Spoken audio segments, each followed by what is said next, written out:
Hi guys, another Rakesh Junjunwala backed company, that is Barbecue Nation Hospitality Limited, is open for subscription on 24th of this month.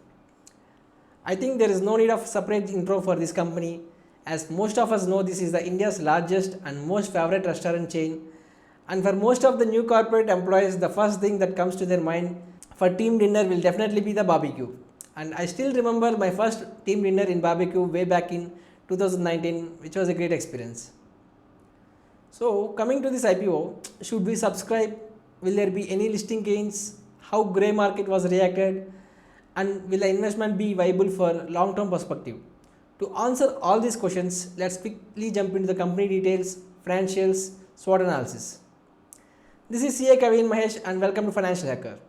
If you are new to this channel, please subscribe and hit the bell icon for latest updates. So coming to the company details, it was incorporated in 2006, owns and operates 147 Barbecue Nation restaurants across 77 cities and 6 international Barbecue Nation restaurants in 3 countries. Company subsidiary Red Apple owns and operates 9 restaurants under the brand name Toscano. Also, the company operates 11 Italian restaurants in Bangalore, Chennai and Pune. Through its Barbecue Nation restaurants, the company pioneered the format of over-the-table barbecue concept in Indian restaurants, and live grills embedded in dining tables allows guests to grill their own barbecues. In November 2018, they launched UBQ by Barbecue Nation, which predominantly caters to the delivery segment. Sayaji Hotels Limited, Sayaji Housekeeping Services Limited, Khaim Dhanani, Rao and Suchitra Dhanani are the promoters of the company.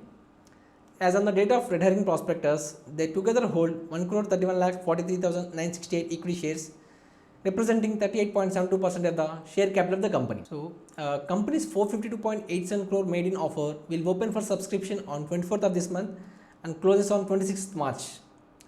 It comprises fresh issue of 180 crores and offer for sale of shares worth 272.85 crore by existing shareholders and the promoters. The net proceeds from the fresh issue, that is 188 crores, will be used for expansion of new restaurants and repayment of outstanding borrowings. Company has fixed the price band at rupees 498 to 500. Investors can bid for a minimum of 30 shares and in multiples thereof translate into a minimum investment of rupees 15,000.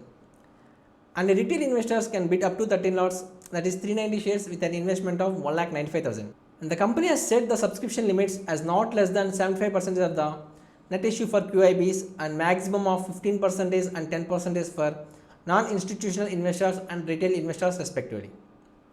Also, company has reserved shares worth 2 crore rupees for its eligible employees. The allotment will take place on April 1st and refers to those who fail to get the allotments will begin on 5th April, while the credit of shares into the demat account of the lucky bidders will take place on 6th April 2021. Post allotment, shares will be listed both on BSE and NSE tentatively on 7th April 2021. And also, the company has undertaken a pre-IPO placement of 149.97 crores in the month of December 2020 and Jan 2021 at a price of 252 per share. And now it is asking nearly double the price with a gap of just 2 months. No extraordinary things have taken place during these shorter periods. It raises eyebrows of many people. The book running lead managers to this issue are IIFL Securities Limited, Axis Capital Limited, Ambit Capital Private Limited and SBI Capital Markets Limited, while Link Intime India Private Limited is the registrar to the issue. Most investors and IPO analysts check the profile of a lead manager before applying to an IPO. On a summary note, the 4 lead managers have handled 30 issues in the past 3 years, out of which 10 issues closed below the offer price on the listing date, which means 2/3 of issues are listed above the offer price. From this point, we can say that lead managers have positive past performance in handling the issues. We can see over here, the company has continued to report losses in every financial year since 2018-19, although revenue has been increasing during the same periods. The company reported a consolidated loss at rupees 32.93 crores on revenue of 846.97 crores in 2019-20. And for fiscal 2018, it has reported a loss of rupees 28.39 crores on revenue of 739 crores. And for the 9 months period ended December 2020, it reported a loss of 100 crores on revenue of rupees 201 crore. Company has mentioned that they have incurred losses mainly due to international operations and losses in Johnny Rockets restaurants, which was discontinued in 2019, and some of their expenses like employee benefit expenses, operating expenses, etc., which have grown relatively faster than the revenue from operations. The losses for fiscal 2020 and 8 months ended November 2020 is due to the impact of COVID-19. However, at the operating level, its performance remained better with the EBITDA margins at Rs 149 crores, 168 crores and 12.59 crores in the financial year 2018-19, 19-20 and the 8-month ended period November 2020. Listed peers for this company are Jubilant Foodworks Limited, Westlife Development Limited, Specialty Restaurants Limited and Burger King India Limited. Except Jubilant Foodworks Limited, all other companies are trading at negative PEs as they have posted negative earnings for this year. Also, return on net worth for these companies are also negative. Net asset value per share of this company is 2.11 and whereas net asset value of Jubilant Foodworks Limited is 85.02 and 10.31 for Burger King India Limited. The sales of Barbecue Nation was 850 crores for the year ended March 2020. Based on this, market value to sales would be at 2 times and it was 4 times for Westlife Developers and 8 times for Jubilant, while it was 7 times for Burger King, who came for IPO in December 2020. This makes Barbecue Nation a company with compelling valuations. Food service market in India is estimated at 4,236 billion in 2020 and it is projected to grow at a compounded annual growth rate of 9% over next 5 years to reach 6,506 billion by 2025. Various segments in this market are unorganized market, organized standalone market, chain market and restaurants in hotels. Chain markets accounts 398 billion in 2020 and is expected to grow at compounded annual growth rate of 20% to reach 965 billion in financial year 2025. Various segments in this chain market are quick service restaurants, casual dining restaurants, cafe, frozen dessert ice cream, pubs and bars, fine dining restaurants, etc. The chain casual dining market in India has been flourishing over the last few years. It represents the second largest share in the chain food service market in India after quick service restaurants. In financial year 2020, the size of the chain casual dining market is estimated at Rs 134 billions. The segment is expected to grow at a healthy compounded annual growth rate of 18% to reach 302 billions by financial year 2025. COVID has caused the casual dining restaurants and quick service restaurant chains to move to the digital platforms, and the key aggregator platforms such as Zomato, Swiggy, etc. played an important role in delivering food and helped the food service industry to survive in the COVID situation. Barbecue Nation has also started delivery in the name of Barbecue in a Box, apart from dine-in buffet, which provided an additional revenue stream to them. So coming to the strengths, Barbecue Nation is one of the India's fastest growing and widely recognized restaurant brands in the rapidly growing casual dining restaurants market.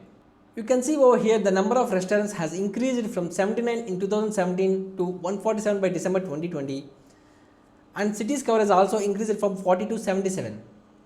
Also, Barbecue has experienced staff and value-oriented business culture led by some of promoters and senior management team, bringing experience from well-known hospitality brands.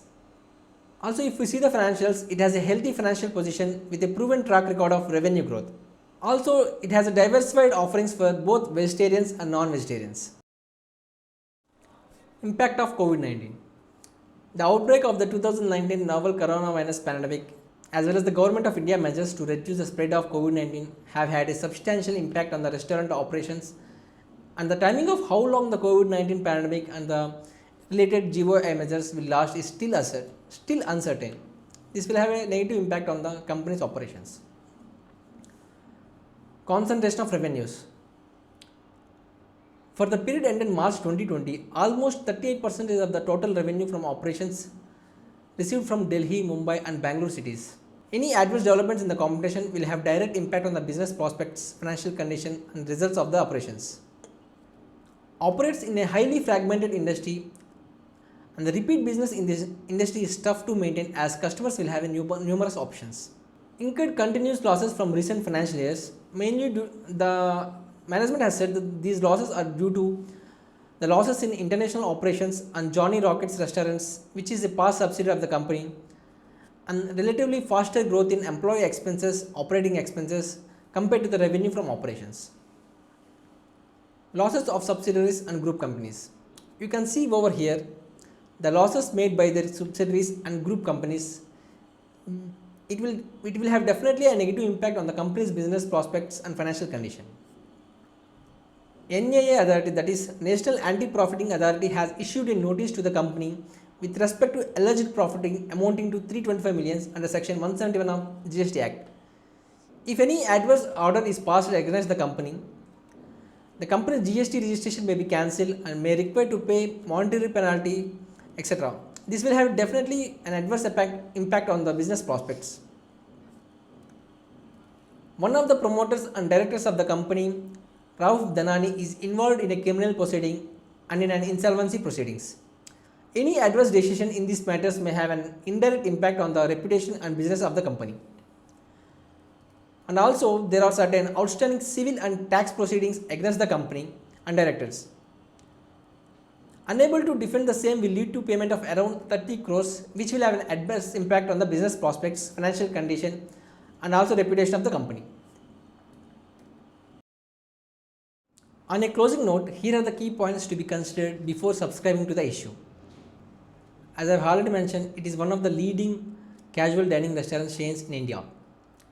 And also it has shown strong revenue growth in the last 3+ years, but it has posted some losses for all the past years due to its ongoing expansion plans and higher depreciation rates.